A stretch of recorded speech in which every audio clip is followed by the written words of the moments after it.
کہ پروردگارہ کس حسین کی ماں کو تو نے چھینا ہے؟ اجرکم اللہ۔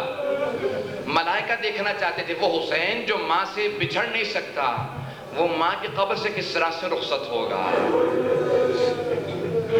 آج 2 محرم ہو چکی، عزادارو بڑا مشکل ہے میرے لیے پڑھنا، لیکن روایت میں بہت تیزی سے چلوں گا۔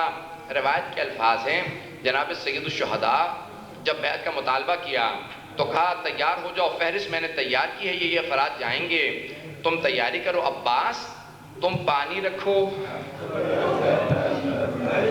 سب کو کچھ نہ کچھ بتایا، قاسم علی اکبر، لیکن ایک مرتبہ خود سے کہا کہ میں اپنے نانا سے ودا کرنے جا رہا ہوں۔ آئے نانا کی قبر پہ، روایت کے الفاظ ہیں جناب سید الشہداء قبر سے لپٹنے کے بعد زمین پہ بیٹھ کے بہت دیر تک روتے رہے، یہاں تک کہ غش کر گئے، کہا نانا آپ کی امت مجھے مدینے میں رہنے نہیں دینا چاہتی۔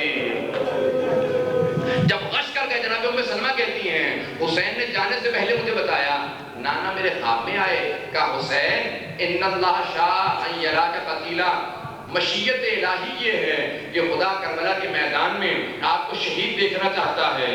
بس یہ جملہ سننا تھا، کہا نانا میری بہنوں کے متعلق کیا حکم ہے؟ انہیں بھی ساتھ لے جاؤ جیسا بچپنے میں وعدہ کیا تھا۔ کہا ہاں حسین تو دین بچائے گا، یہ تجھے بچائیں گی۔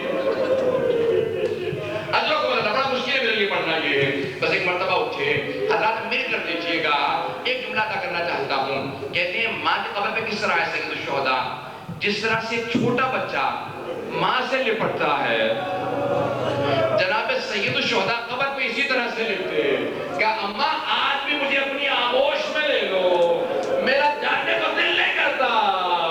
ایک مرتبہ قبر سے رونے کی آواز آئی کہ حسین تنہائی محسوس نہ کرنا، میں ساتھ رہوں گی۔ اجرکم اللہ، اجرکم اللہ۔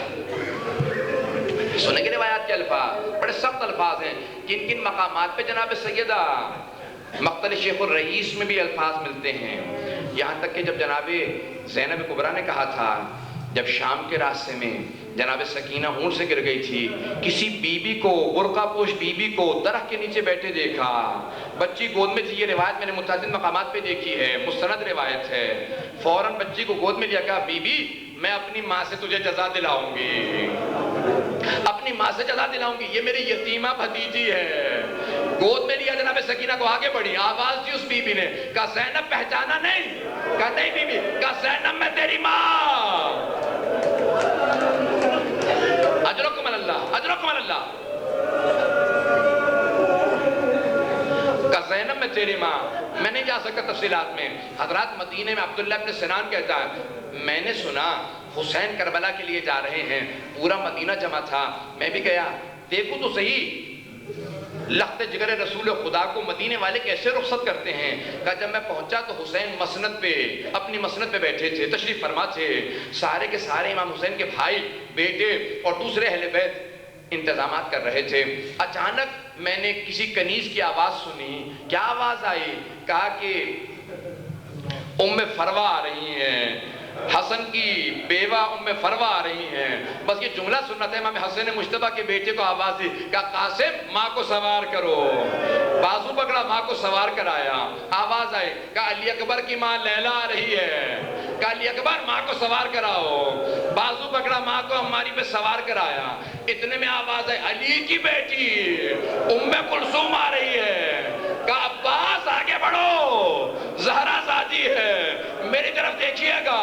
جناب قاسم نے زانو زمین پہ رکھے، جناب علی اکبر نے سامنے سے حجاب ہٹایا، جناب عباس نے بازو پکڑا، سوار کرایا، لیکن بی بی رو کے کہوں گا 11 محرم بھی یاد ہے۔ اجرکم اللہ۔ راوی کہتا ہے سانس لینے کی میں جانتا ہوں آپ کے لیے رونا بڑا مشکل ہے، مسلسل رونا بڑا مشکل ہے، آنسو خشک ہو جاتے ہیں، ہم لوگ تھک جاتے ہیں، یہ مسلسل رونا سید سجاد کا کام تھا۔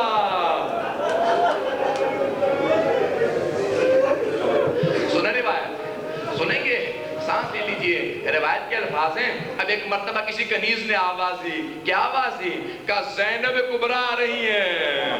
عبداللہ ابن سنان کہتا ہے امام عالی مقام نے کہا اپنی مسند سے اٹھے گا، سمٹ جاؤ، بہن کو میں خود سوار کروں گا۔ 18 جب بنی ہاشم نے تلواریں نکالی، بی بی کے سر پہ سایہ کیا، عباس نے زانو ٹیکے، حسین ابن علی نے کہا بی بی اے زینب کبریٰ میں سوار کروں گا، کہا نہیں بھیا میں آپ سے سوار نہیں ہوں گی، کہا عباس بہن کو سوار کرو، کہا نہیں بھیا میں عباس سے سوار نہیں ہونا چاہتی، کہا علی اکبر پھپھی کو سوار کرو، کہا نہیں بھیا میں علی اکبر سے سوار نہیں ہوگی، علی کی بیٹی کو جلال آیا ہوا ہے، کہا اون محمد ماں کو سوار کرو، کہا نہیں بھیا آج میں کسی سے سوار نہیں ہوں گی،